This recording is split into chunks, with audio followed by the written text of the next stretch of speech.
존경하는 여러분 안녕하십니까? 이 시간에는 우리네 인생에 대해서 좀 생각해 볼까 합니다. 먼저 하나님의 말씀 한 구절 같이 보도록 하겠습니다. 시편 90편 10절입니다. 시편 90편 10절에 보면 우리의 연수가 70이요 강건하면 80이라도 그 연수의 자랑은 수고와 슬픔뿐이요 신속히 가니 우리가 날아가나이다, 이렇게 말씀하고 있습니다. 하나님은 인간의 연수가 70이요 강건하면 80이다 했어요. 그런데 그 인생의 자랑은 뭐라고요? 수고와 슬픔뿐이라고 했습니다. 여러분 인생은 어떻습니까? 지나온 세월 돌이켜보니까 즐겁고 행복한 일 많으셨습니까? 오늘 제가 한 40여 년 전에 저희 할머니한테 그런 말씀을 드렸었는데, 할머니는 어떠세요? 지나온 세월 돌이켜보니까 즐겁고 행복한 일 많으셨습니까? 하고 물었더니 저희 할머니가 예끼놈아 고생뿐이다 하시면서 호통을 치셨었는데, 저희 할머니 지나온 세월을 돌이켜볼 때 참 고생하신 그런 것만 생각이 나는 것 같았습니다. 여러분 인생은 어떻습니까? 지나온 세월이 정말 행복하셨습니까? 앞으로는 어떨 것 같습니까? 앞으로는 마냥 행복할까요? 여러분 참 요즘 저도 이제 어린 손자들을 보면서 우리 인생이 참 이렇게 아주 어렸을 때 엄마 품에 있을 때 그때만 아무 근심 걱정 없이 사는 것 같아요.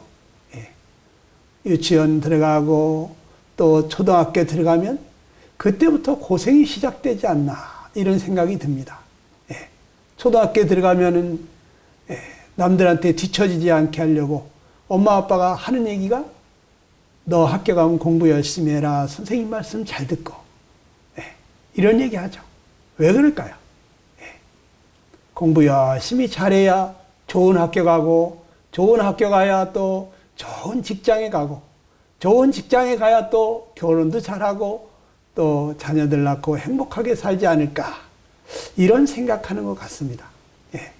그래서 아주 어렸을 때부터 우리 자식은 뒤처지지 않게 하려고 선행학습시키는 그러한 부모님들도 있고요. 그래서 유치원 때부터 고생이 시작되는 아이들이 있습니다.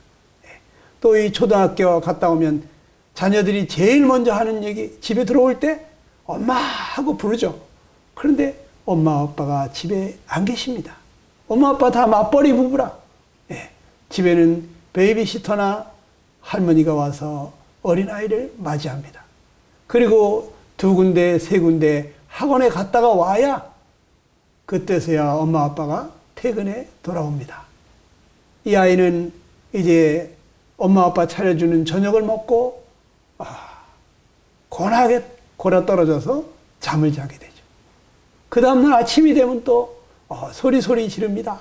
아무개야 일어났냐? 얼른 일어나 밥 먹어야지. 학교 가야지. 이러면서 또 참 책은질을 하기 시작합니다. 그래서 이 아이가 또 학교에 가고 또 학원에 돌아다니고 저녁이 되면 골아떨어지고, 이것이 반복되다 보니까 어느 날은 내가 공부하려고 태어났나? 이게 사는 건가 싶으니 재미가 없어요. 그러다 보니까 뭐 재밌는 거 없나 하고 찾다가 보니 아이들이 게임에 빠집니다. 그런 자녀들을 여러분 많이 보셨을 겁니다. 그리고 이 아이들이 초등학교 6년, 중고등학교 6년, 그렇게 자기도 모르게 남들이 만들어 놓은 그러한 스케줄에 따라서 끌려가는 인생을 살다가 이제 고등학교 3학년 되면은 입시 경쟁이라, 자고 싶어도 잠을 못 자고 4시간, 5시간밖에 못 자면서 그 치열한 입시 전쟁을 치릅니다. 그래서 어떻게 해서 참 그 대학에 들어가면 이제 끝났습니까? 그렇지 않은 것 같습니다. 대학에 들어가서 그 캠퍼스의 낭만을 누려보지도 못하고 이제 대학을 졸업하면 취업을 하고 직장에 들어가야 되는데 내가 어떻게 해야지 직장을 들어갈 수 있을까? 이 취업하는 게 만만치가 않아요. 그러다 보니까 정말 그 좋은 꿈 같은 시간들을 도서관에서 밤늦게까지 공부하느라고 취업 준비하느라고 시간을 다 보내는 것을 보게 됩니다. 그래서 어떻게 이제 취업이라도 되면 그러면 다행인데 그렇지 않은 사람은 졸업을 하고 나도 또 그냥 입사 서류를 수십 군데 수백 군데 넣으면서 참 어느 직장이든지 들어가 보려고 애를 쓰는 모습을 보게 됩니다. 그래서 이제 직장에 들어가면 또 다 끝납니까? 그렇지 않죠. 또 직장에 들어가 보면 자기보다 참 젊고 어린 후배들이 먼저 직장에 들어와 가지고 승승장구하는 거 보면 야, 내가 여기서 이렇게 뒤처지면 안 되겠구나. 그래서 승진하기 위해서 열심히 또 경쟁을 하게 됩니다. 집에서도 일을 하고 회사에 가서도 일을 하고 밤낮으로 일에 묻혀 살게 되죠.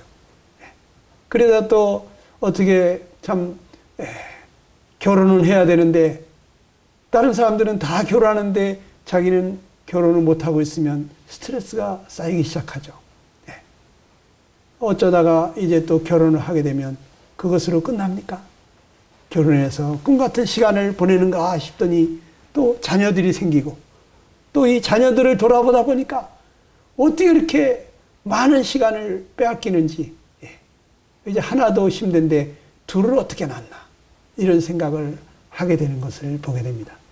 정말 인생이 만만치 않은 것 같아요. 그런데 좀 지나면 또 둘도 생기고 셋도 생기고 집이 좁게 느껴지죠.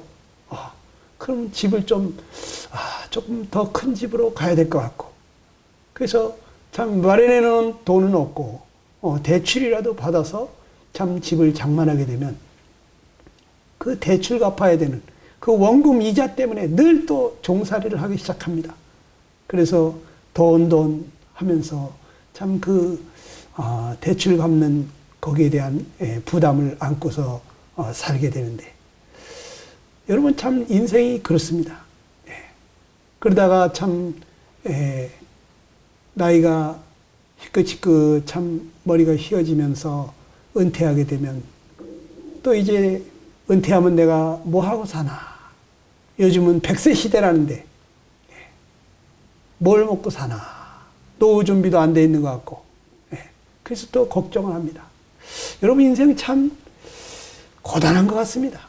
여기 하나님 말씀하신 대로 우리의 연수는 참 연수의 자랑은 수고와 슬픔뿐이다. 그것도 또 신속히 간다. 우리가 날아가나이다. 이렇게 하나님은 말씀하셨는데 우리 인생 뒤돌아보면 정말 수고와 슬픔뿐이 아닌가 이런 생각을 하게 됩니다. 여러분 정말 우리 인생 이렇게 살다가 가는 것이 인생일까요? 여러분 우리는 만물의 영장이라고 합니다. 만물 중에서 가장 으뜸이다. 그런데 우리 사는 거 보면은 짐승만도 못한 것 같지 않습니까? 여러분 짐승들은 말이죠. 내일 일을 염려하지 않습니다. 내일 죽더라도 걱정 안 하죠. 주인이 때 되면 밥 갖다 주잖아요. 죽을 때 죽더라도 근심 걱정 없이 살다가 갑니다. 근데 우리 인생은 만물의 영장이라고 하는 인생은 하루도 근심 걱정 없이 살지를 못하고 죽는 날까지 일을 해야지 살아가는데 이것이 정말 만물의 영장된 인생이 맞는 것인가? 뭔가 잘못된 것 같지 않습니까? 우리 인생이 고장난 것입니다. 어디가 잘못돼도 크게 잘못된 거예요. 그런데 우리가 아무 생각 없이 남들이 다 그렇게 사니까 이게 인생인가 보다 이렇게 사는 분들이 있는데 그렇게 살다가 보면 여러분 인생 떠날 때 허무하다. 내가 뭐 하다가 세월 다 보내고 이제 세상을 떠날 날이 가까운가. 인생의 허무함을 느낍니다. 여러분들 어르신들 이야기를 들어보시면 인생은 참 허무하다고 허망한 마음을 표현하는 것을 볼 수가 있습니다. 그런데 오늘 이 말씀을 듣는 여러분은 정말 인생 마칠 때 내 인생 참 허무하다 이런 생각이 들지 아니하고 내 인생 참 잘 살았다. 나는 후회가 없다 하는 이러한 인생을 마칠 수 있었으면 하는 그러한 간절한 바람이 있습니다. 여러분, 우리가 어떻게 해야지 그러한 인생을 살 수가 있을까요? 먼저 우리네 인생이 이렇게 고생하면서 수고하고 근심하며 슬픔 가운데 살아가는 것이 이것이 정상이 아니라고 하는 것을 이것을 빨리 알아야 됩니다. 고장났다면 고쳐야지 되죠. 근데 어디서부터 고장난지 이것을 알려면 여러분 어떻게 하면 좋겠습니까? 자동차가 고장이 났다? 그러면 어떻게 하죠? 여러분 자동차에 대해서 잘 아는 사람을 찾아가죠. 만약에 자동차를 만든 사람을 찾아가면 어떻게 될까요? 금방 고장난 것을 알게 되고 고칠 수가 있게 되겠죠. 그렇다면 우리 인생은 도대체 어디로부터 왔느냐? 누가 우리 인생을 만들었느냐? 우리 인생을 만드신 분에게 찾아가면 우리 인생 어디가 고장났는지 어떻게 살아야지 잘 사는 건지 후회함이 없는 삶인지 우리가 알 수 있지 않을까요? 여러분, 그러나 우리 인생은 누가 만들었는지도 모르시는 분들이 많습니다. 여러분은 이 세상에 어떻게 태어나게 된 것입니까? 부모님이 나를 낳으셨기 때문에? 물론이죠. 부모가 나를 낳으셨습니다. 그러나 우리 부모님이 나를 만드신 분은 아니죠. 여러분, 어머니 뱃속에서 우리 오장육부를 다 지으시고 만드신 분은 하나님이라고 성경은 말해주고 있습니다.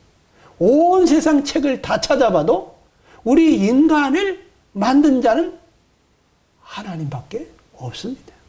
그 누구도 내가 세상을 만들었다든지 내가 인간을 만들었다든지 이렇게 말하는 사람은 아무도 없습니다. 그런데 성경에 유일하게 내가 너를 창조했다. 내가 너를 지었다고 하시는 분이 계신데 그분이 바로 누구냐? 그분이 하나님이신 것입니다.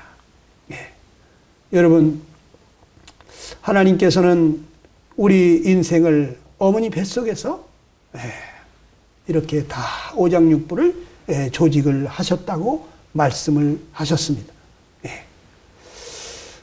그런데 어느 날 예수님께서 하나님의 아들 예수님께서 이 땅에 오셔가지고 놀라운 말씀을 하셨는데 이 마태복음 9장 12절에 보면 말이죠.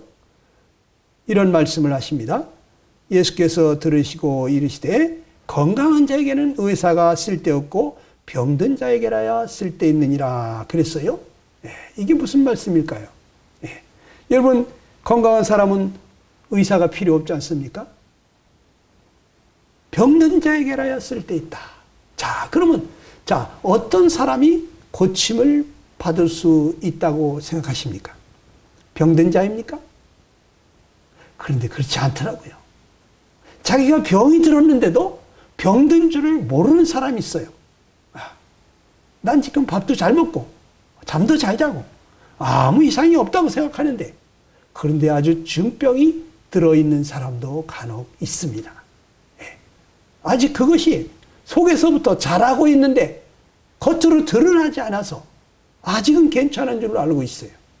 근데 의사가 딱 볼 때, 그 눈빛을 볼 때, 또 얼굴 표정을 볼 때, 이 사람 지금 중병이 있구나. 의사는 빨리 가서 MRI라도 찍어보라고 하든지, 좀 진찰을 해봐야 될 것 같다고. 이렇게 얘기합니다. 근데 이 사람이 병든 줄을 모르는 사람, 걱정하지 말라고. 내 몸은 내가 다 잘 안다고. 이런 사람 절대로 병원을 가지 않죠. 의사를 찾아가지 않죠. 그런 사람은 갑자기 죽는 것입니다. 여러분, 우리가 고침을 받는 사람은 어떤 사람이냐? 병든 줄 아는 사람. 그거 똑같습니다.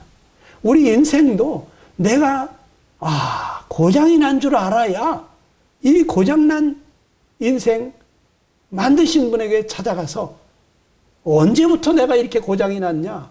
어떻게 고장이 난 거냐? 어떻게 살아야지 내가 바르게 살 수 있느냐? 묻고 알 수가 있게 되겠죠. 그래서 여러분이 참 내 인생 근본 문제가 무엇인지, 어디서 고장이 났는지, 인생이 어떻게 꼬였는지를 알기 위해서 참 우리 인생을 지으신 하나님께로 나아가서 여러분이 진지하게 물어보고 고침을 받으시게 되는 여러분 참으로 슬기로운 여러분 되시기를 간절히 축원합니다. 그러면 이 시간에 우리 인생을 지으신 조물주 하나님, 그분은 도대체 우리 인생을 왜 지으셨나, 어떻게 지으셨나, 거기서부터 한번 생각해 보자고요. 창세기 1장 26절, 28절을 보면 제가 한번 읽어드리도록 하겠습니다. 하나님이 이르시되 우리의 형상을 따라 우리의 모양대로 우리가 사람을 만들고 그들로 바다의 물고기와 하늘의 새와 가축과 온 땅과 땅에 기는 모든 것을 다스리게 하자 하시고, 하나님이 자기 형상 곧 하나님의 형상대로 사람을 창조하시되 남자와 여자를 창조하시고, 하나님이 그들에게 복을 주시며 하나님이 그들에게 이르시되 생육하고 번성하여 땅에 충만하라, 땅을 정복하라, 바다의 물고기와 하늘의 새와 땅에 움직이는 모든 생물을 다스리라 하시니라 그랬습니다. 여기 보면은 하나님께서 최초의 인간을 지으실 때 왜 지으셨는지를 우리가 알 수가 있습니다. 하나님이 천지 만물을 만드시고 맨 마지막으로 인간을 만드셨는데 어떤 형상으로 만드셨다고 했습니까? 여기 보니까 하나님의 형상으로 만들었다고 그랬어요. 여러분, 이것은 우리 인간만 만물 중에 유일하게 하나님의 형상을 닮은 존재로 만들었다고 하는 것입니다. 하나님이 우리 인간을 특별하게 지으신 것이죠. 그래서 사람은 존귀하다고 하는 것입니다. 그런데 왜 하나님의 형상으로 만들었을까? 여러분, 하나님이 만들어 놓은 것들을 가만히 살펴보면 그래서 하나님이 우리를 하나님의 형상으로 만들었구나 하는 것을 알 수가 있어요. 여러분, 하나님이 만들어 놓은 것을 가만히 봐보세요. 들판에 가보면은 들판에 뛰어다니는 이 짐승들을 봐보세요. 양들은 양들끼리, 얼룩말은 얼룩말들끼리, 또 참 코끼리는 코끼리들끼리, 또 저 작은 개미들은 개미들끼리 다닙니다. 또 저기 물에 가보십시오. 물에 가보면 돌고래는 돌고래들끼리, 또 칼치는 칼치들끼리, 멸치는 멸치들끼리, 다 같은 종류끼리, 같은 모양끼리 삽니다. 저 하늘을 쳐다보세요. 하늘에 보면 갈매기는 갈매기들끼리, 또 저기 높이 날아가는 기러기는 기러기들끼리 다닙니다. 모든 만물들이 같은 모양, 같은 형상끼리 그렇게 살아가는 것을 보게 돼요. 그런데 인간은 처음부터 누구의 모양으로 만들었다 그랬습니까? 하나님의 모양, 하나님의 형상으로. 그렇다면 인간은 처음부터 누구랑 같이 살도록 만든 것이겠습니까? 바로 하나님이죠. 하나님의 형상으로 만들어졌으니까 하나님과 같이 살도록 지어진 존재인 것입니다. 그런데 이 하나님은 어떤 분이십니까? 하나님이 영원히 사시는 분이에요. 그러니까 인간은 하나님과 함께 영원히 살 존재로 지음을 받은 것이죠. 우리가 100년을 살았다고 해도 장수했다고 할 수 없는 것이, 하나님은 우리 인간과 함께 영원히 살 존재로 만들었는데, 그런데 100년이 그게 대단한 거 아니죠. 그런데 우리 인생이 다 고장이 났기 때문에 100년을 살았다 그러면 장수했다고, 정말 복이 많다고 이렇게 말하는 것입니다.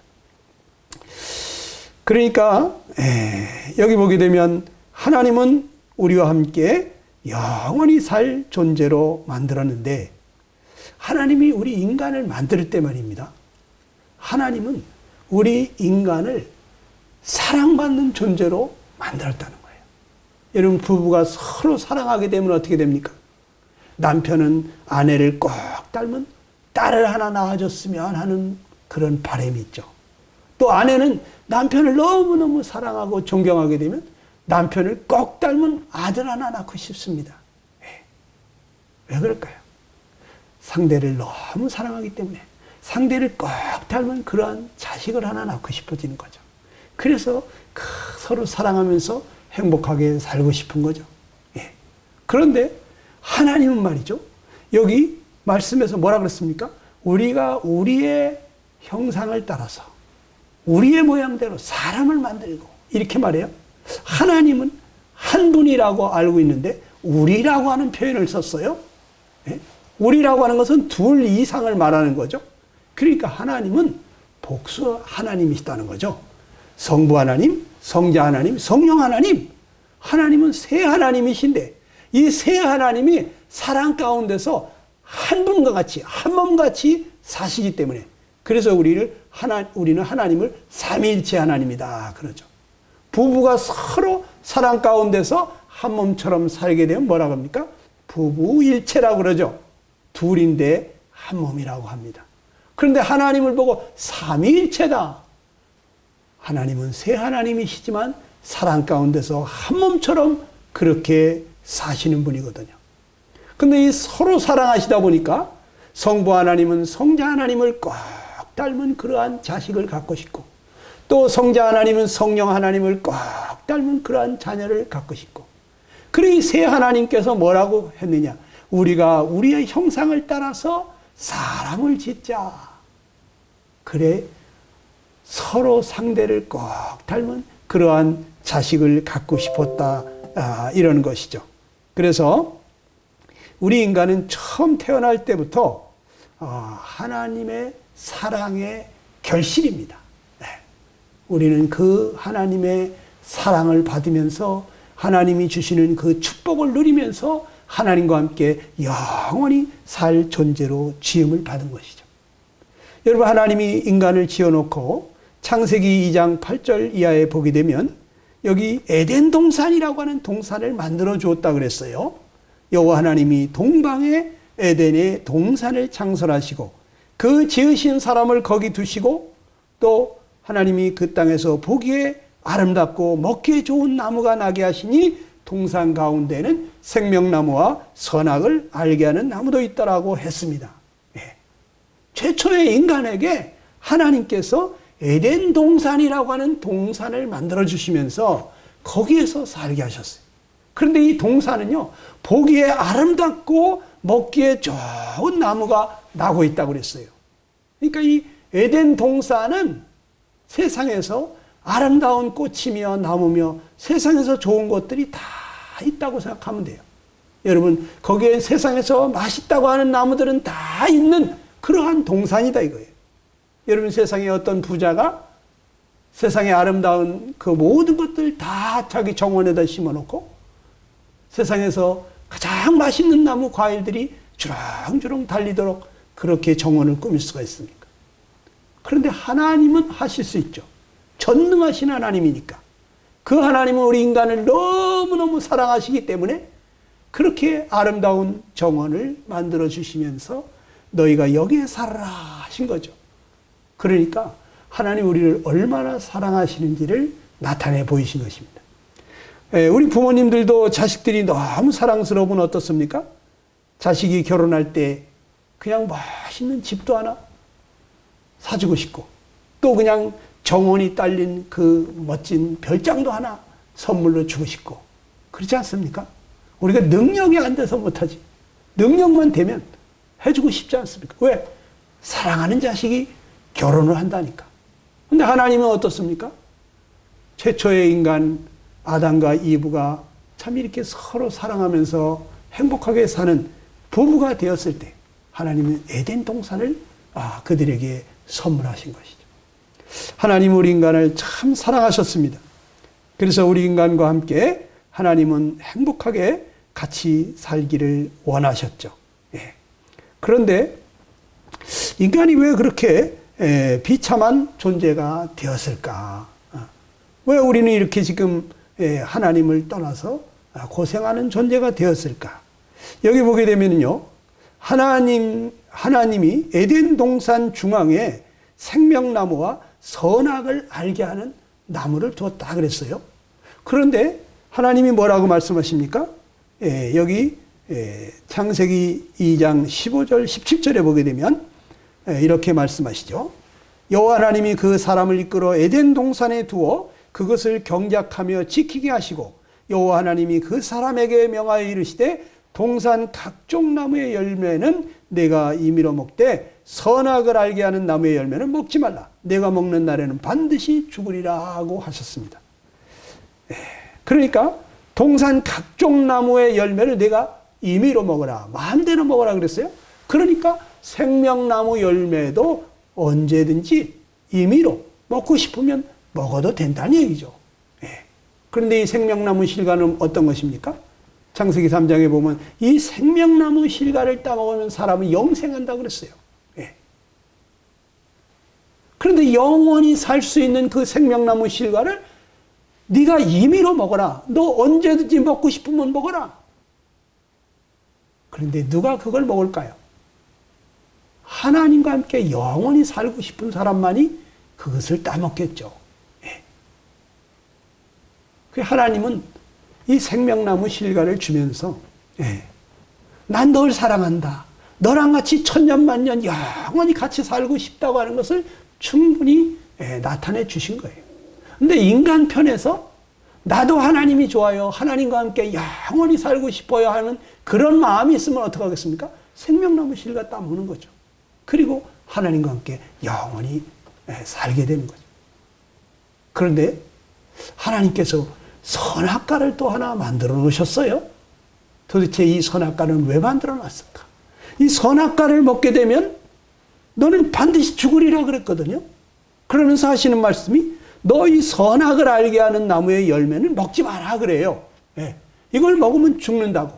여기서 죽는다고 하는 것은 무엇입니까? 이것은 분리가 된다는 얘기죠. 하나님과 함께 살지 못하고 영원히 분리가 된다. 이것을 말씀하시는 것입니다. 그러니까 하나님께서 뭐라고 합니까? 그거 먹지 마라. 난 너와 함께 살고 싶다. 너랑 나랑 분리되는 걸 원치 않는다. 네가 죽는 걸 원치 않는다. 그러니까 안 먹었으면 좋겠다는 거죠. 근데 어떤 사람은 말합니다. 그러면 차라리 만들지를 말지 왜 만들어 놓고 그런 얘기를 하느냐. 이렇게 말하는 사람이 있어요. 여러분, 근데 하나님이 여기 깊은 뜻이 담겨져 있습니다. 여러분, 하나님은 우리와 함께 영원히 살되 그냥 지루하게 억지로 영원히 사는 게 아니고 행복하고 즐겁게 영원히 살기를 원하신 거예요. 그리 하나님은 우리와 함께 영생 복락을 원한 거죠. 영원히 살 때 행복하고 즐겁게 행복하게 그렇게 살기를 원한 거예요.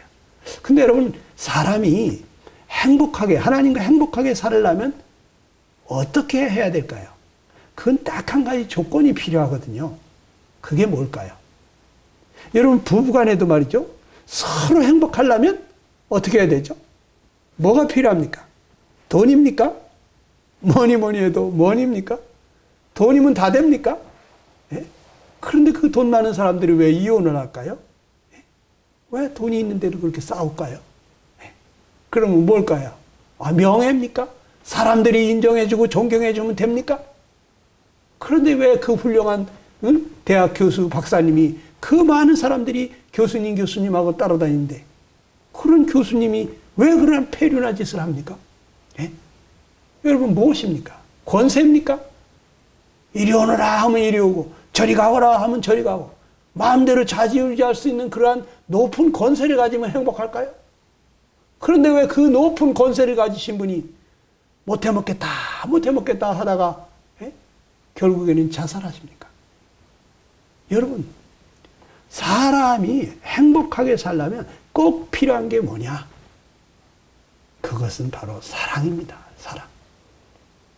여러분, 우리가 어떤 사람하고 결혼할 때 내가 저 사람하고 결혼하면 참 행복할 것 같다.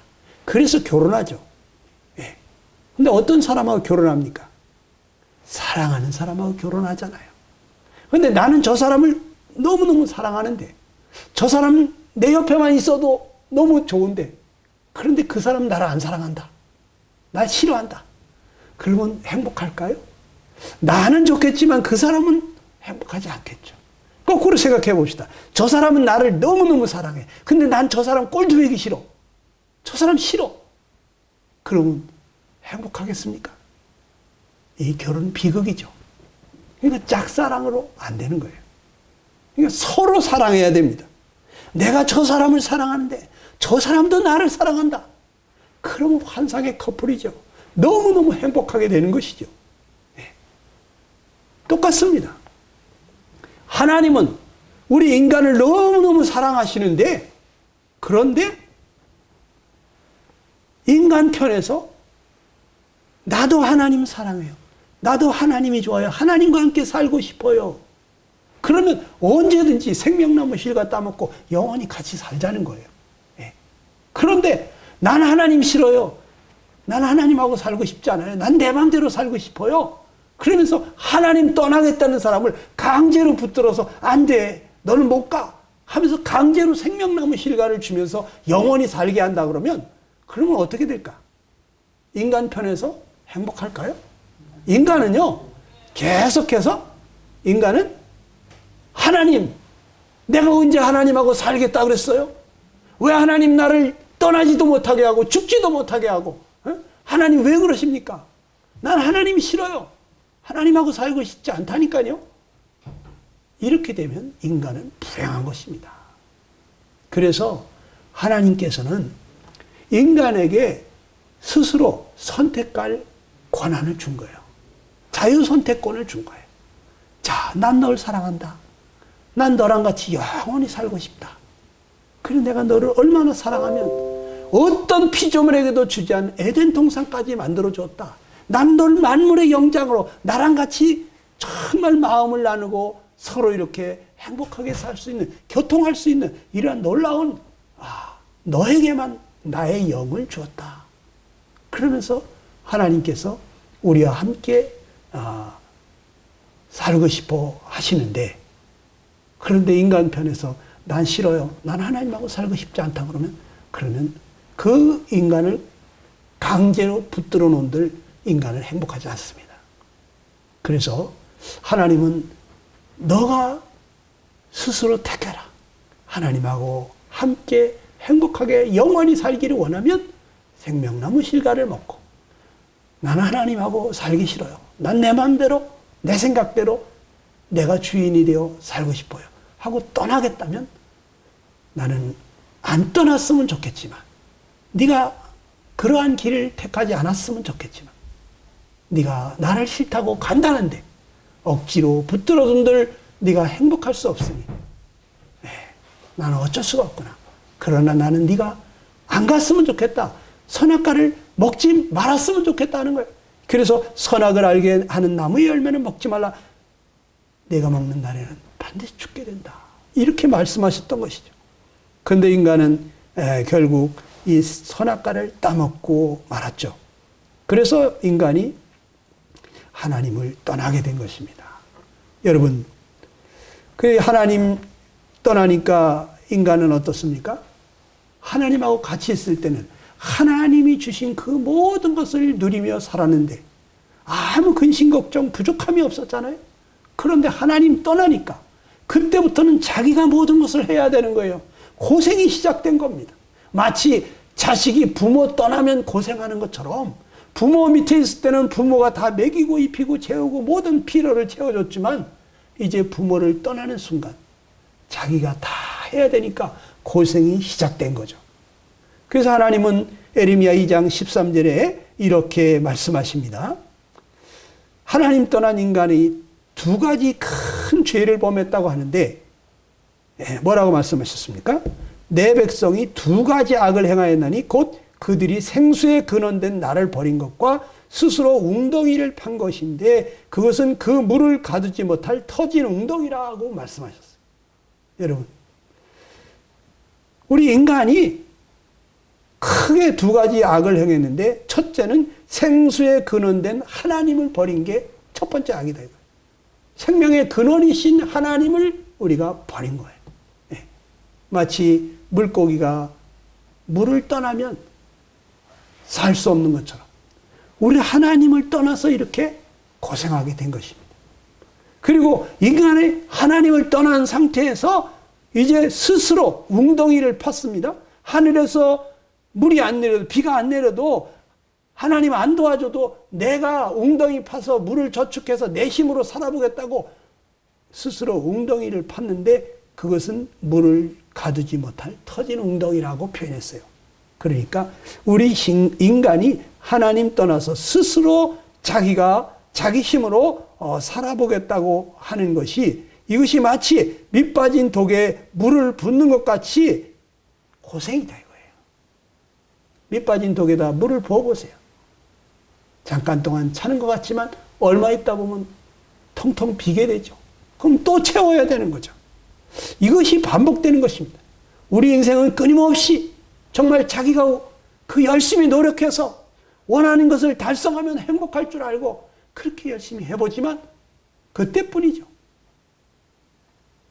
끊임없이 우리의 이 참 그 뻥 뚫린 가슴, 이 공허한 심령이 채워도 채워지잖아요. 그러니까 이 바다는 채워도 정말 사람의 그 욕심은 채울 수가 없다. 사람이 참 눈은 보아도 족함이 없고 귀는 들어도 차지 않는다고 하는 거예요. 인간의 그 탐심, 탐욕을 채울 자가 없다는 거죠. 그렇기 때문에 늘 부족하기 때문에 사람은 감사가 없고 기쁨이 없고 만족이 없기 때문에 행복하지 못한 거예요. 여러분 모두에게 정말 내가 어디서부터 잘못됐는지 이것을 깨닫고 이제 하나님께로 다시 돌아와서 하나님이 정말 그 마음 가운데 하나님의 영을 불어넣어 주시고 하나님과 함께 살게 했던 그 에덴의 축복이 여러분에게 다시 돌아오게 되기를 간절히 원합니다. 여러분, 어린아이가 엄마를 잃어버리게 되어질 때 이 아이는 어떤 장난감을 갖다 줘도 어떤 사람이 달래도 울음이 그치지 않잖아요. 근데 엄마가 나타나면 어떻습니까? 그냥 그 울던 것을 싹 눈물 씻으면서 엄마 품에 안겨서 정말 흡족해하죠. 우리는 하나님 품으로 돌아가야 됩니다. 생명의 근원이신 하나님 품으로 돌아가서 이제 정말 다시금 하나님 떠났던 우리가 하나님 안에서 참된 안식을 누리게 되기를 하나님이 원하시는 것입니다. 여러분 모두가 그렇게 되기를 원하시는데 참 그렇게 되려면 우리 마음 가운데 하나님의 영이 다시금 돌아오셔야 됩니다. 자, 여러분 모두 그 성령 하나님이 다시 여러분 마음 가운데 임하셔서 아무 부족을 모르는 그러한 행복한 삶을 살게 되기를 간절히 축원합니다. 그러면 우리가 어떻게 해야 하나님을 다시 모실 수가 있을까? 여기 사도행전 2장 38절 이하를 보게 되면은요, 너희가 회개하여 각각 예수 그리스도의 이름으로 세례를 받고 죄 사함을 받으라. 그리하면 성령의 선물을 받으리라 그랬어요. 여기 성령을, 하나님의 영을 선물로 받는다. 이 성령은 하나님의 영입니다. 우리 인간을 처음 만드셨을 때 흙으로 사람을 빚으시고 그 코에 생기를 불어이 사람이 생영이 된지라 그랬거든요. 그래서 인간을 보고 만물의 영장이라고 하는 거죠. 인간만 하나님과 같은 영을 받아서 하나님과 같은 형상으로 지음을 받았다 이거예요. 그런데 여기 하나님의 영을, 성령을 선물로 받는 사람이 있다고 그랬어요. 누가 하나님의 성령을 선물로 받는다고 그랬습니까? 여기 보니까 너희가 회개하여 각각 예수 그리스도의 이름으로 세례를 받으면 죄사함을 받고 성령을 선물로 받는다. 그러니까 제일 먼저 해야 될 일이 회개하라는 거죠. 회개는 누가 합니까? 자기가 지금 잘못 가고 있음을 아는 사람이 이 길로 가면 망하는 길이구나 이걸 깨달은 사람이 뉘우치고 돌아오는 거죠.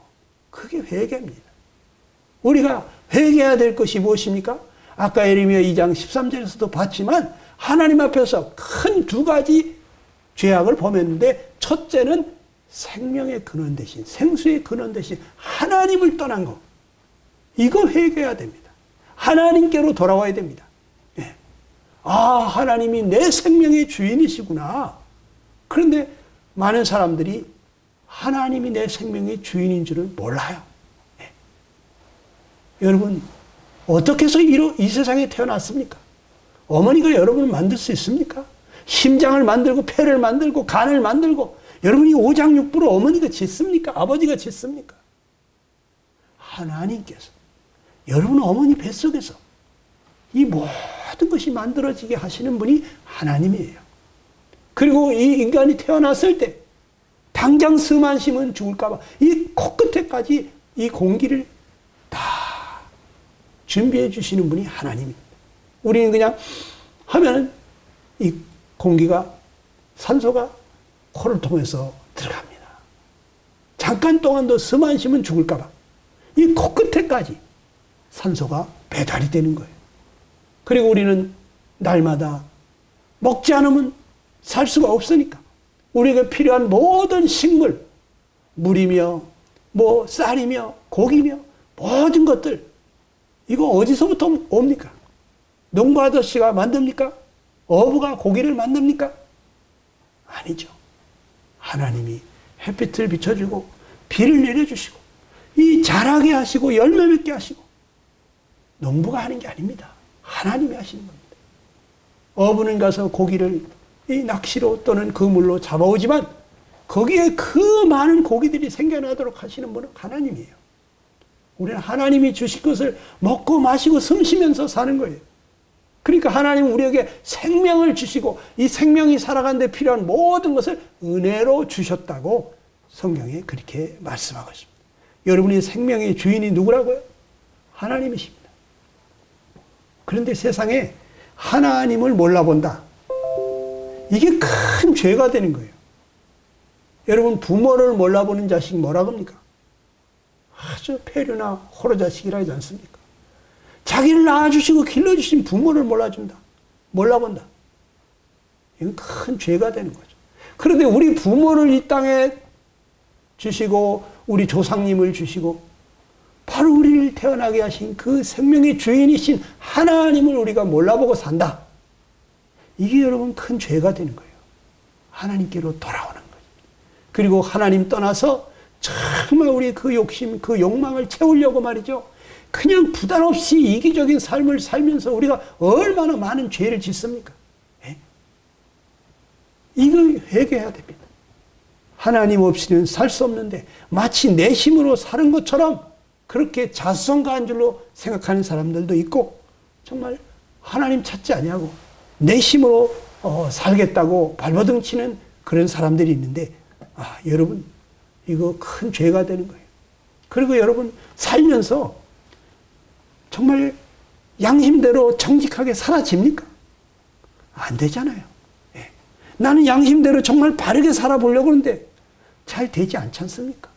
그러면서 우리가 얼마나 많은 죄를 짓고 삽니까? 예. 이거 회개해야 되는 것입니다. 어느 날 저는 정말 혈서까지 써놓고 내가 세상적으로 성공하고 출세해서 행복하게 살아보려고 그렇게 목표를 정해놓고 정말 공부하고 있었는데 하나님이 저를 부르셨어요. 너 세상에서 출세해서 네가 원하는 거 다 얻어도 너 행복할 수 없다는 거예요. 왜 그러냐? 하나님이 너 마음에 원하는 것을 하지 못하고 네가 미워하는 것을 하지 않냐? 너는 선을 행하기 원하지만 너는 여전히 악을 행하지 않느냐? 그런데 네가 행복할까? 외적인 것을 다 얻어도 네 마음이 행복할까? 네가 마음이 원하는 삶을 살아야 행복한 것이 아니냐고 저에게 도전을 하시더라고요. 그때 제가 깨달았어요. 그렇구나. 내가 돈, 권세, 명예, 내가 원하는 그 적성에 맞는 직업을 가지고 남들이 부러워하는 삶을 살아도 그래도 내가 마음이 원하는 것을 살지 못한다면 그러면 나는 불행하겠구나. 이거를 깨닫게 하시더라고요. 저는 정말 정직하게 살고 싶었지만 그러나 저도 모르는 사이에 거짓말이 튀어나오더라고요. 나는 모든 사람에게 너그럽게 관대하게 하면서 모든 사람 사랑하면서 용서하면서 그렇게 살고 싶은 사람이었어요. 그렇지만 그게 안 되더라고요. 어떤 인간은 너무 믿고 용서가 안 되고 입으로는 용서했는데 마음속에서 용서가 안 되더라고요. 나는 모든 사람하고 화목하게 살고 싶었습니다. 그런데 어떤 인간은 화목하기 싫어요. 꼴드배기 싫어요. 그 인간 온다 그러면 그 자리 피하고 싶어요. 내 마음이 원하는 것은 모든 사람하고 더불어 화목하게 사는 거예요. 근데 내 마음이 원하는 거 못하더라고요. 과거에 수없이 많이 정말 양심의 그 송사를 받으면서 내가 이러면 안 된다는 거 알면서도 여전히 그러한 죄를 짓고 또 후회를 하고 낙심하고 내가 다음에는 다시는 그러지 말아야지 하는 그런 생각을 많이 해봤어요. 네. 여러분은 어떻습니까? 여러분 정말 마음이 원하는 대로 사라집니까? 여러분 마음이 선을 행하고 싶어 하지 않습니까? 그런데 그렇게 되더냐고요. 결심하고 노력해도 잘 안 돼가지고 나는 이거밖에 안 되는 인간인가? 차라리 죽자. 차라리 죽고 싶다. 이런 생각이 들 때가 없습니까? 여러분 우리는 하나님 떠난 그 순간부터 하나님의 말씀을 어기고 떠난 그 순간부터 우리 인간은 죄인이 된 거예요. 이 죄인이 하는 일이 무엇입니까? 죄인은 죄 짓고 사는 거예요. 예. 우리는 죄를 안 지으려고 해도 안 지을 수가 없어요. 그래서 이 끊임없이 노력하고 애쓰고 결심하고 그 잘해보려고 했는데 잘 안 돼가지고 후회하고 낙심하고 좌절하고 그래도 죽고 싶지만 죽을 수 없어서 또 열심히 결심하면서 노력하지만 잘 안 되니까 또 그냥 어떤 때는 우울해지고 정말 살고 싶지 않을 때가 있지 않습니까? 여러분 정말 이 죄에서부터 건지실 수 있는 분은 하나님뿐이에요. 하나님만이 여러분을 이 죄에서부터 건지시고 여러분 의롭고 선하고 정말 여러분이 원하는 그러한 즐겁고 행복한 삶을 살 수 있도록 해주시고 그 하나님밖에 없어요. 그런데 여러분 하나님 우리에게 성령을 하나님의 영을 선물로 주고 싶어 하는데 그런데 우리가 회개하지 않으니까 죄 가운데서 죄를 먹고 마시면서 즐기면서 하나님 찾으니 됩니까? 하나님 회개하라는 거예요.